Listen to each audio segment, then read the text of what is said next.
अब हम लोग जो इसमें देख लेते हैं मराठा राज्य संघ। मराठा राज संघ में देख लेते हैं मराठा राजवंश। सज्जन सिंह 5वीं पीढ़ी का था। उग्रसेन, ये 2 पुत्र कौन कौन, कर्ण सिंह और शुभकरण, इनके वंशज भोसले कहलाए, बालाजी भोसले और माले जी। और देवगिरी के यादव लाखूजी जाघवराव, इसकी पुत्री कौन थी, जीजाबाई।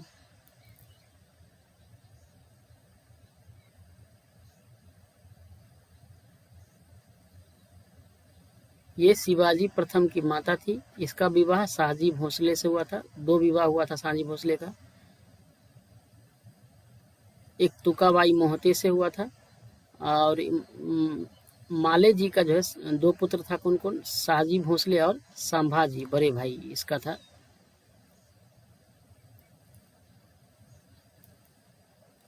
शाहजी भोसले के बाद जो है इसका पुत्र 2 पुत्र हुआ कौन कौन, शिवाजी प्रथम और ये राजाराम। राजाराम हुआ। शिवाजी प्रथम का जो शासनकाल 1627 से लेकर 80 तक है। राजाराम का 1689 से लेकर 1700 तक रहा। इसका माता कौन था, तो ये था तुकाबाई मोहिते।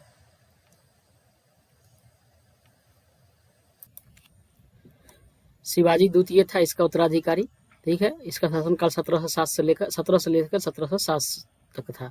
1700 ईस्वी से लेकर 1707 तक। इसके बाद संभाजी, इसके बाद ये साहू जी था 1707 से लेकर 1607 से 49 तक। स्वतंत्र शासक कौन था, उत्तर में सतारा साहू जी और दक्षिण में कोल्हापुर शिवाजी द्वितीय। और इसका जो उत्तराधिकारी हुआ राजाराम द्वितीय हुआ, 1749 से लेकर 50 तक रहा। मोडी लिपि का प्रयोग किस के लेखों में किया जाता था, तो मोडी लिपि का उपयोग जो है मराठा के लेखों में किया जाता था। सरजामी प्रथा का संबंध किससे है, तो मराठा भू राजस्व प्रथा जो है सरजामी प्रथा कहलाता है। मराठा साम्राज्य में शिवाजी के प्रशासन में मंत्री परिषद को अष्टप्रधान के नाम से जाना जाता था। मराठा साम्राज्य में शिवाजी के प्रशासन में जो है मंत्री परिषद को अष्टप्रधान कहा जाता था। शिवाजी ने अपने राजधानी कहाँ स्थापित किया था, तो ये रायगढ़ में स्थापित किया था, रायगढ़ में।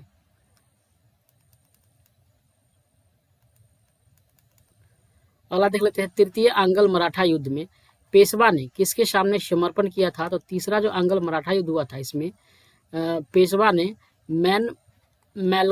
जॉन मैलकम के सामने जो है जॉन मैलकम के सामने समर्पण किया था।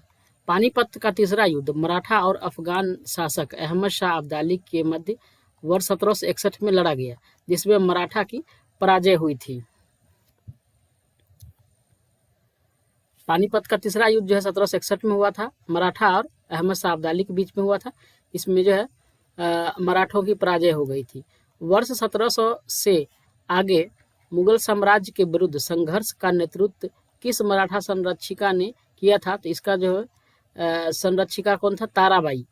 संभाजी के पश्चात मराठा शासन को किसने सरल और कारगर बनाया, तो ये बालाजी विश्वनाथ ने बनाया था।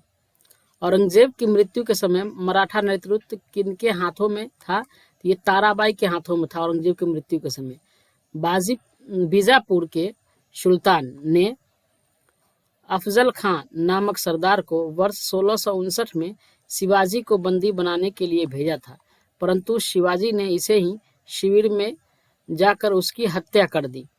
शिवाजी ने मुगलों को किस युद्ध में हराया था, तो सालहर या सलहेर युद्ध में शिवाजी ने मुगलों को हराया था। शिवाजी के अष्टप्रधान में मंत्री जैसे मजूमदार या आमत्य कहा जाता था। विभाग किस विभाग से संबंधित था, तो ये वित्त मंत्री था। सुमंत या दबीर ये विदेश विभाग दरबारी शिष्टाचार से संबंधित था। शुरू नवीस या टिसनिस सचिव ये पत्राचार विभाग का होता था। पेशवा यानी प्रधानमंत्री होता था। अष्टप्रधान का प्रमुख जो समस्त प्रशासन का निरीक्षण करता था। यह नागरिक व सैनिक मामले का सर्वोच्च अधिकारी था। वाकिया नवीस मंत्री, यह आधुनिक गृह मंत्री के समान था। न्यायाधीश, यह न्याय विभाग से संबंधित था। सेनापति या सर-ए-नौबत, यह सेना का प्रधान हुआ करता था। पंडित राव, धर्म व दान विभाग से संबंधित था पंडित राव। शिवाजी के अधीन अष्टप्रधान के सभी पद न तो अस्थायी थे और न ही वंशानुगत, बल्कि ये राजा की इच्छा प्रयत्न थे, राजा के इच्छा प्रयत्न थे। तो दोस्तों मराठा समाप्त हो चुका है। अब हम लोग जो है विविध देख लेते हैं, उसके बाद जो है हमारा मध्यकालीन भारत समाप्त हो जाएगा। उसके बाद हम लोग जो है अगला वीडियो कल से आधुनिक भारत के बारे में देखेंगे। तो हमारा इसमें विधिविध में पहला क्वेश्चन है कि मयूर सिंहासन पर बैठने वाला अंतिम मुगल बादशाह कौन था। मयूर सिंहासन पर बैठने वाला अंतिम मुगल बादशाह था मोहम्मद शाह, जिसको रंगीला बादशाह कहा जाता था। अंग्रेजों को बंगाल में शुल्क मुक्त व्यापार की सुविधा किस मुगल सम्राट ने प्रदान की थी। इसको फर्रुखसियर ने प्रदान किया। कश्मीर के शासक जैन उल आबदीन ने सर्वप्रथम जजिया कर समाप्त किया था। किसने? जैन उल आबदीन ने। यह कश्मीर का शासक था। इसे कश्मीर का अकबर कहा जाता है। किसको? जैन उल आबदीन को। किस स्थान को भारत का सिराज कहा जाता था? तो जौनपुर को भारत का सिराज कहा जाता था। शीर अकबर, जिसे महान रहस्य, जिसका मतलब है शीर अकबर महान रहस्य, की रचना किसने की थी? तो इसको रचना जो है दारा सिकोह ने किया था। हैदराबाद के स्वतंत्र राज्य का संस्थापक कौन था? हैदराबाद स्वतंत्र राज्य था, इसका संस्थापक कौन था? चिनकिलीस खां था। नादिर शाह के आक्रमण के समय मुगल शासक कौन था? मोहम्मद शाह था। नादिर शाह के आक्रमण के समय कब किया था नादिर शाह आक्रमण? ये 1739 में किया था। इस समय मुगल शासक कौन था? मोहम्मद शाह था। मोहम्मद शाह के शासनकाल में हिजड़ों तथा महिलाओं के एक वर्ग का राजकाज में सर्वाधिक प्रभुत्व था, हिजड़ों का और महिलाओं का। बहमनी राज्य की स्थापना किसने की थी? ये हसन गंगू ने किया था। कब? 1347 ईस्वी में। मुगल काल में किस बंदरगाह को बाब उल मक्का यानी मक्का द्वार कहा जाता था? ये सूरत बंदरगाह को कहा जाता था। हितोपदेश का फारसी अनुवाद किसने किया था? तो ताजुल माली ने। ताजुल माली ने हितोपदेश का फारसी में अनुवाद किया था। अगला है जयसिंह द्वितीय ने दिल्ली में खगोलीय वेधशाला का निर्माण करवाया, जिसे वर्तमान में जंतर मंतर कहा जाता है। खगोलीय वेधशाला का निर्माण किसने कराया था? जयसिंह द्वितीय ने करवाया था, जिसको अभी वर्तमान में जंतर मंतर कहा जाता है। विश्व का सबसे बड़ा गुंबज कौन सा है? तो गोल गुंबज है। कहाँ है? बीजापुर में है। मुस्लिम शासकों में किसे उसकी प्रजा जगत गुरु कहकर पुकारती थी? जगत गुरु पुकारती थी किसको? इब्राहिम शाह द्वितीय को। इब्राहिम शाह द्वितीय को जो उसकी प्रजा जगत गुरु कहकर पुकारता था, ये मुस्लिम शासक था। अगला है अंतिम मुगल बादशाह बहादुर शाह जफर द्वितीय के पिता का क्या नाम था? तो इसका पिता अकबर शाह द्वितीय था। अकबर शाह द्वितीय का पुत्र था बहादुर शाह जफर या द्वितीय।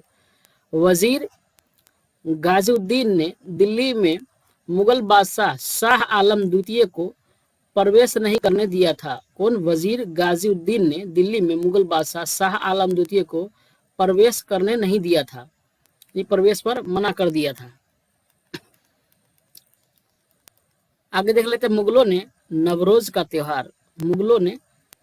का त्योहार किससे ग्रहण किया था? तो मुगलों ने जो नवरोज का त्योहार मनाना शुरू किया था, ये दरअसल पारसियों का त्योहार है और इसी से ग्रहण किया था मुगलों ने। प्रत्येक वर्ष कृषि की जाने वाली उपजाऊ भूमि को क्या कहा जाता था? इसको पोलज कहा जाता था। पोलज। प्रत्येक वर्ष कृषि की जाने वाली उपजाऊ भूमि को क्या कहा जाता था? पोलज कहा जाता था। सिख संप्रदाय के 10 गुरु के बारे में देख लेते हैं। पहला गुरु गुरु नानक देव। इनका कार्यकाल कब से रहा? 1469 से लेकर 1539 तक रहे गुरु नानक देव। ये इनका प्रमुख उपलब्धि क्या है? तो सिख धर्म के संस्थापक थे। कौन? गुरु नानक देव। दूसरा है गुरु अंगद। अंगद जी का कार्यकाल रहा 1539 से लेकर 1552 ईस्वी तक। प्रमुख विशेषता, इन्होंने गुरुमुखी लिपि के आविष्कार किया था, इसलिए इनको जो है गुरु अंगद को गुरु लिपि मुखी का जनक कहा जाता है। विवाह पद्धति लवन का प्रचलन किसने किया? इन्होंने ही किया था, गुरु अंगद देव। तीसरा है गुरु अमरदास। इसका जो है कार्यकाल 1552 से लेकर 1574 ईस्वी तक रहा। विशेषता क्या है? तो सिख धर्म के प्रसार हेतु 22 गद्दियों का निर्माण किया था। किसने? गुरु अमरदास ने। चौथा गुरु कौन हुआ? गुरु रामदास। इसका कार्यकाल कब से कब तक रहा? तो 1574 से लेकर 1581 ईस्वी तक रहे। और इसकी विशेषता क्या है? इन्होंने अमृतसर की स्थापना की थी। किसने? गुरु रामदास ने अमृतसर की स्थापना की थी। अमृतसर। 5वां गुरु कौन थे? गुरु अर्जुन देव, अर्जुन सिंह गुरु अर्जुन देव। इसका कार्यकाल 1581 से लेकर 1606 ईस्वी तक रहे। इनकी विशेषता क्या है? इन्होंने गुरु ग्रंथ साहिब का संकलन व अमृतसर में हरमंदिर साहिब, जिसे स्वर्ण मंदिर कहा जाता है, इसका निर्माण करवाया। किसने? गुरु अर्जुन देव ने।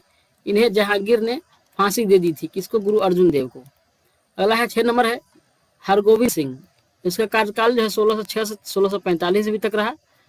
इनकी विशेषता क्या है? तो अकाल तख्त की स्थापना तथा सिखों को एक योद्धा जाति में प्रशिक्षित किया। किसने? हरगोविंद सिंह ने। अगला है 7वां गुरु, गुरु हर राय। हर राय कार्यकाल 1645 से लेकर 1661 ईस्वी तक रहा। मुगलों के उत्तराधिकारी युद्ध में भाग लिया। वो अपने पुत्र राम राय को मुगल दरबार में भेजा था। किसने? हर राय ने। 8वां गुरु है हरकिशन।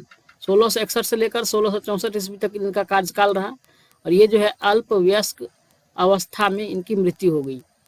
उसके बाद है 9 नंबर गुरु तेग बहादुर। इनका जो है कार्यकाल 1664 से लेकर 1675 तक रहा। औरंगजेब के द्वारा इनको जो फांसी दे दी, किसी? गुरु तेग बहादुर को। 10 नंबर गुरु, गुरु गोविंद सिंह। इनका कार्यकाल 1675 से लेकर 1708 तक रहा। ये सिखों के 10वें एवं अंतिम गुरु थे। कौन? गुरु गोविंद सिंह। इनका जन्म पटना में 1666 ईस्वी में हुआ था। इन्होंने खालसा पंथ की स्थापना की। सिखों के लिए 5 ककार, केस, कंघा, कृपान, कच्छा एवं करा अनिवार्य किए। गुरु पद की समाप्ति की तथा गुरु ग्रंथ साहिब को ही गुरु घोषित किया। मैंने गुरु ग्रंथ साहिब को ही गुरु घोषित कर दिया। किसने? गुरु गोविंद सिंह ने। तो गुरु गोविंद सिंह सिखों के 10वें और अंतिम गुरु थे।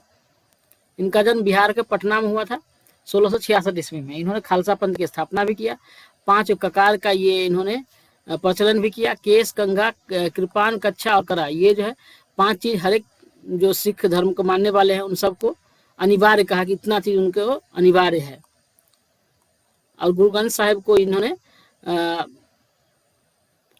गुरु घोषित कर दिया। ठीक है, अगला देख लेते हैं। सिखों के चौथे गुरु, गुरु संत रामदास ने अकबर द्वारा दी गई 500 बीघा जमीन पर अमृतसर नगर की स्थापना किया। यानी गुरु रामदास ने जो अमृतसर नगर की स्थापना किया था, इनको जो है 500 बीघा जमीन किसने दिया था? अकबर दिया था। ठीक है, और उसी पर जो है अमृतसर नगर की स्थापना किए थे गुरु रामदास। तो दोस्तों आज के लिए इतना ही। हमारा आज का ये टॉपिक वीडियो समाप्त हुआ। कल से हम लोग जो है आधुनिक भारत यानी मॉडर्न हिस्ट्री के बारे में पढ़ेंगे। तो दोस्तों आप लोग को वीडियो कैसा लगा आप लोग कमेंट करके ज़रूर बताइए। आज वीडियो थोड़ा लंबा हुआ है और मैं आप लोग अगर सहयोग करें तो मैं इसी तरह चाह रहा हूँ कम से कम आधे घंटे का वीडियो डेली, हर एक वीडियो आधे घंटे का होना चाहिए। बहुत काफ़ी छोटा छोटा वीडियो हो जाने से काफ़ी प्रॉब्लम भी होता है। तो आप लोग के इसमें क्या राय है आप लोग हमें कमेंट करके बताइए। साथ में आप लोग का जो है टेलीग्राम चैनल जरूर ज्वाइन कर लीजिएगा। इस वीडियो को डिस्क्रिप्शन में टेलीग्राम का लिंक है। इससे पहले हिस्ट्री का कल नहीं देखे हैं टोटल वीडियो, वो देख लीजिए। और क्या कहते हैं पॉलिटी का नहीं देखे हैं, वो भी देख लीजिए। इसके बाद हम लोग आधुनिक भारत शुरू करते हैं। उसके बाद आप लोग कमेंट करके बताइएगा कि कौन सा सब्जेक्ट शुरू किया जाए, साइंस में चला जाए या फिर विविध में चला जाए, कौन सा जो है टॉपिक शुरू किया जाए। आप लोग हमें कमेंट करके जरूर बताइए। तो दोस्तों आज के लिए इतना ही। धन्यवाद। जय हिंद।